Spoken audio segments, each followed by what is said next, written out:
What's going on, guys? Welcome back to another video. In today's video we're going to go through the top glute exercises that you can do. I've chosen these exercises based on scientific research looking at the EMG data of different exercises that target your glutes. EMG data is simply looking at the muscle activation when performing a movement. High muscle activation is of course important when looking to choose an exercise to maximize hypertrophy, but we also need to look at the exercise in context and look at the variables surrounding the exercise. So let's get into the exercises. First, we have the trap bar deadlift. The trap bar deadlift is a very good exercise in terms of muscle activation and loading for your glutes.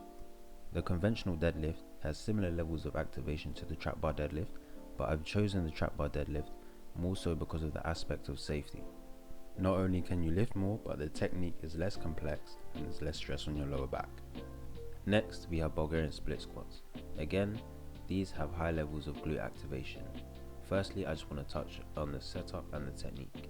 Sitting down on a bench, you can straighten out one of your legs, and that can be your foot placement for your front foot. When we're targeting the glutes, we can move that foot slightly forward to give us a bigger stretch in our glutes when we squat down.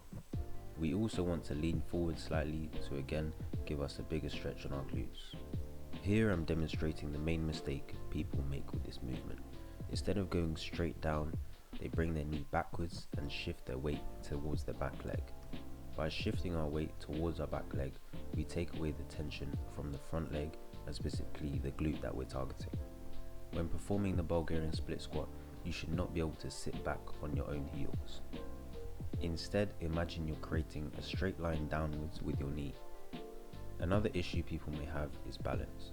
To offset this, we can hold a weight in the opposite side of the leg that we're working to counterbalance ourselves.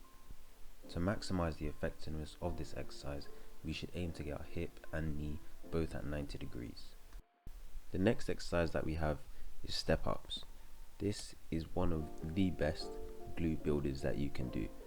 Out of all the exercises that I'm going to show you, if there was one that I would say is mandatory, it's definitely step ups. Not only does it produce the highest amount of glute activation, but all the aspects of the exercise make the high activation relevant.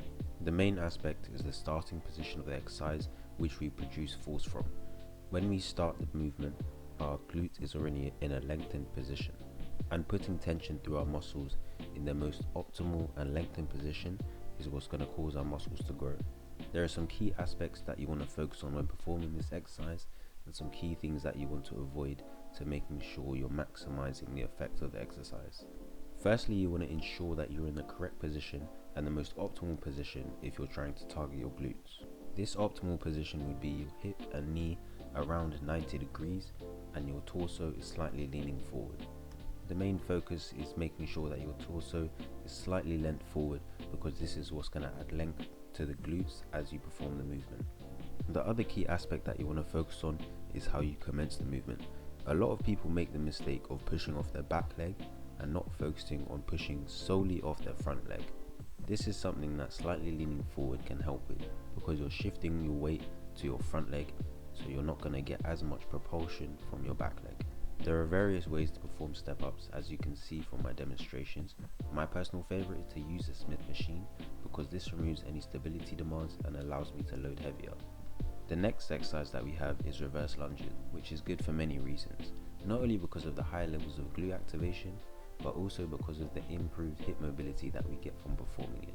Because when we perform the movement, there's hip disassociation, which simply means one leg is moving forward and one leg is moving backwards. This allows us to stretch our muscle in our quadricep, which is responsible for bringing our leg backwards.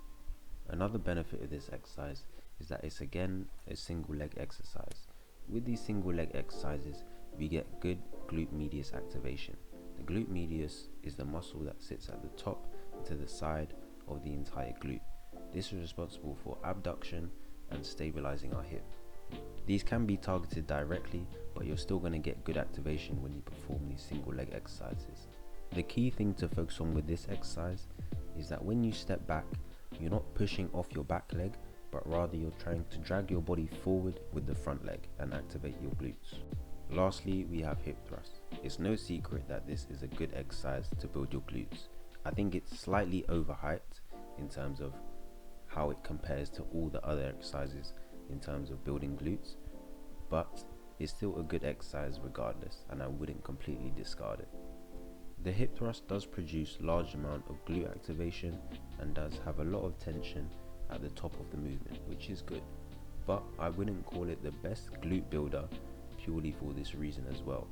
Because there's a lot of tension at the top, but we're not getting a lot of tension at the bottom of the movement, where our glutes are lengthened, we're not going to get the maximum effect in terms of glute hypertrophy.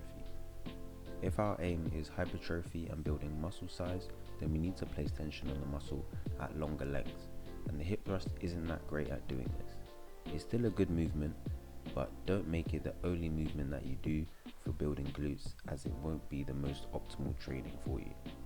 The main mistake with this movement is that people don't go heavy enough.